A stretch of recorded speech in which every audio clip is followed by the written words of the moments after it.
Dirty Three here on Democracy Now!, democracynow.org, The War and Peace Report. I'm Amy Goodman with Juan Gonzalez. Our guest is Glenn Greenwald, constitutional law attorney and blogger for Salon.com, as we talk about the health care debate and other issues. I want to read you a quote from Quentin Young, the national coordinator of the National Health Physicians for a National Health Program. He was talking about the fact that PNHP was not invited to this bipartisan health care summit. He said in this quote, similarly, requests from Representatives Dennis Kucinich and Anthony Weiner of New York and Peter Welch of Vermont that single-payer advocates be included in the meeting have apparently gone unanswered.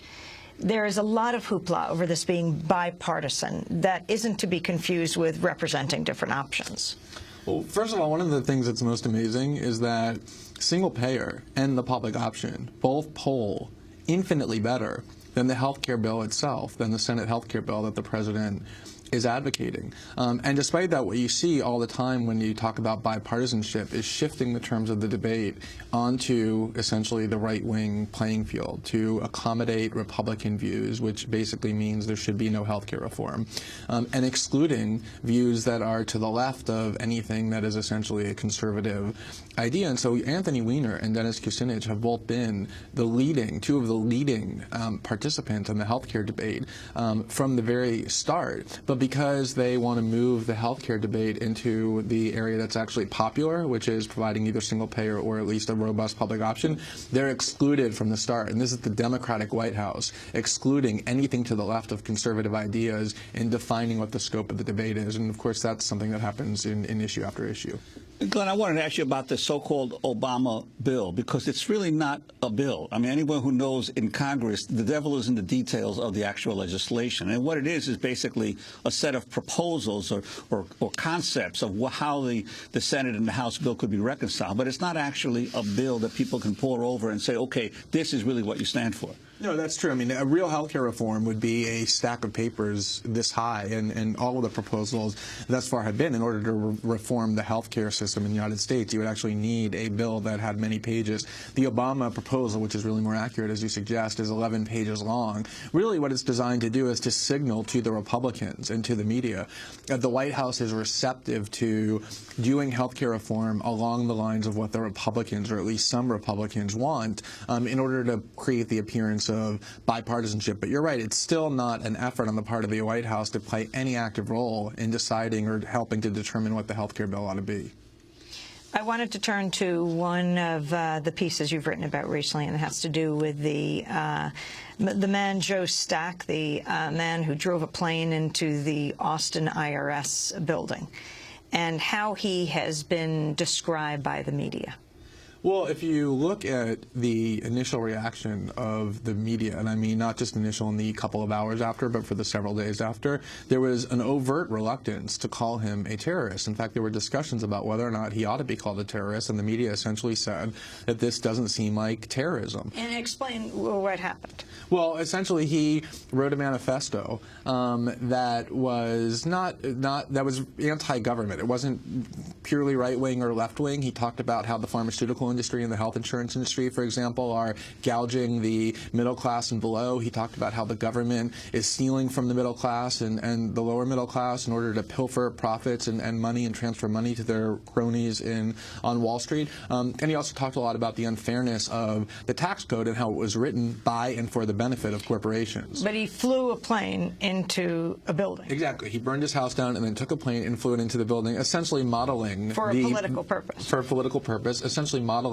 his act, of course, after what al-Qaeda did on September 11th. And he even said in his manifesto that he was doing it in order to put fear in the government and to inspire others to engage in violence in order to advance these ideas. It was the classic case of terrorism. If you look at any definition, it's exactly what every definition of terrorism describes. And yet the media was overtly reluctant to call it terrorism because, and they were actually amazingly upfront about this, they talked about the fact that he was American, that he seemed like the guy next door, that you could identify with some of his grievances, and that terrorism is really something that, as several of them said, is done by Muslims in caves who hate the United States. And amazingly, I recall in the first hours of that attack, when in the Daily News on our website we published a story, the overwhelming number of reader responses that were coming into the news were supportive of him,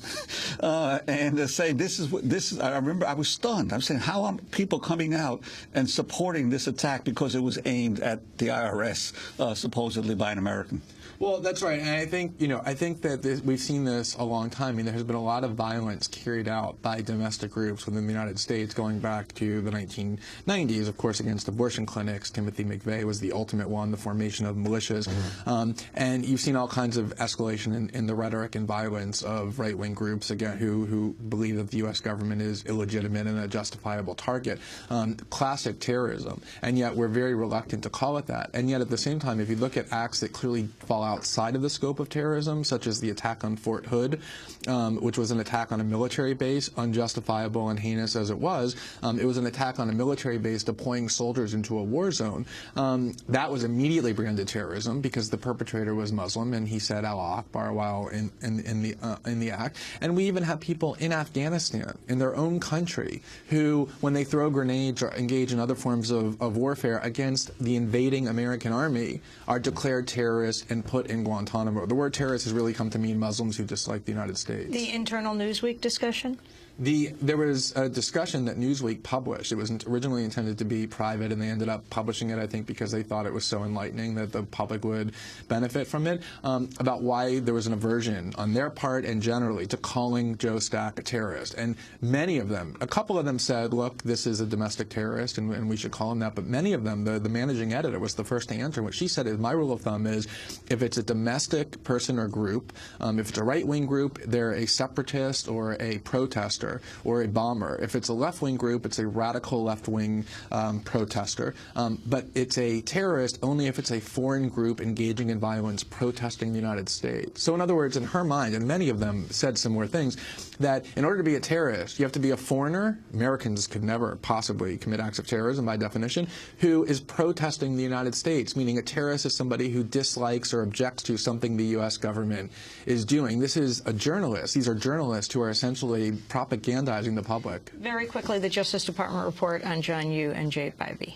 Well, it was a complete sham and a whitewash because the people who are charged with evaluating these issues spent years assessing it and came to the extraordinary conclusion that Yoo and Bybee violated their ethical rules. But even the career prosecutor who overturned it said that the opinions on which our entire torture regime were based were false and sloppy and legally reasoned in a way that was clearly wrong, and that the only thing that saved John Yoo and Jay Bybee was that they were so warped and radical that they probably believed what they were saying, which means it wasn't an ethical rule violation. Let me get your response to yesterday's Senate Armed Forces Committee dealing with the private security firm formerly known as Blackwater.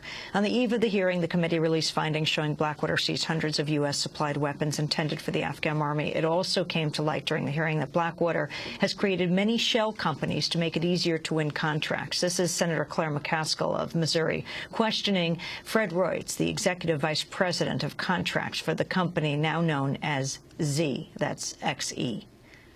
Are there other cover corporations besides Paravan out there that are where you're putting a name on something so that people like the previous witness that was looking at these contracts? I mean, he said in the hearing today that he had no idea that Paravan was Blackwater, but yet the people that were working for you in the theater said, well, yeah, we work for Blackwater. Everybody knew we worked for Blackwater. Our paycheck came from Blackwater. We were Blackwater. Blackwater, Blackwater, Blackwater, Blackwater.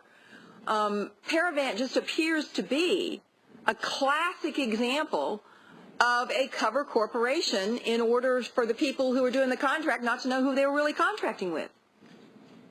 Senator, that's a very good question. And I think that there's, as you discussed earlier, I believe there was multiple layers of Raytheon and then the government. Raytheon, my understanding, requested that a company name be other than Blackwater. It was at Raytheon's request. Okay. So now we're getting to the meat of the matter. You're saying on the record that Raytheon requested that Blackwater make up a name for a company so they could enter into a contract with Raytheon. I'm saying, Senator, that my understanding is that request for a company other than Blackwater did come from Raytheon. That is Fred Reutz, the Executive Vice President of Contracts for the company, now known as ZXE. Your response, Glenn Greenwald. Well, I find it interesting that it's Senator McCaskill who's leading the questioning, because she was one of the leaders of the Senate demanding that contracts with Acorn be banned forever over a completely fabricated and petty scandal. And yet here you have a defense contractor industry, not just Blackwater, which has had one after the next of these kind of lawless revelations, but the entire defense industry awash with all kinds of illegalities and corruption, and yet the Senate and the House would never ever take any step other than theatrical ones like the ones we just witnessed to deter or punish them in any way. So I'm glad that these revelations are emerging. I'm sure there's a lot more. We've heard worse ones, but the prospects that the Congress would ever act against an industry that powerful seems to me